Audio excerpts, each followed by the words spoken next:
চলো আজ তোমাদের বলি আমার একটা সানডে ইভিনিংয়ের গল্প। এখানে আমি রেডি হয়ে গেছি, যাচ্ছি কোথায়? আমার বাড়ির কাছেই একটা বেশ ভালো মল খুলেছে, নিউলি ওপেন্ড।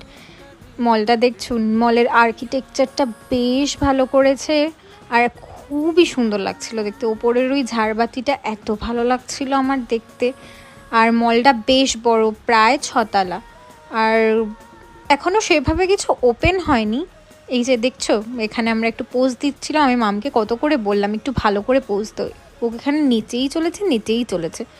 ও এরকমই করে কোথাও গেলে, বড্ড দুষ্টুমি। আর দেখো ওপর থেকে তোমাদেরকে মলটা একবার দেখাচ্ছি, কি সুন্দরটাই না লাগছে। নিউলি ওপেন তো আরও যেন বেশি সুন্দর লাগছে। আর বাড়ির কাছে হওয়াতে বেশ ভালোই হয়েছে। মল থেকে ঘুরে আমরা চলে গেলাম একটুখানি খাওয়া দাওয়া করতে মামের সাথে।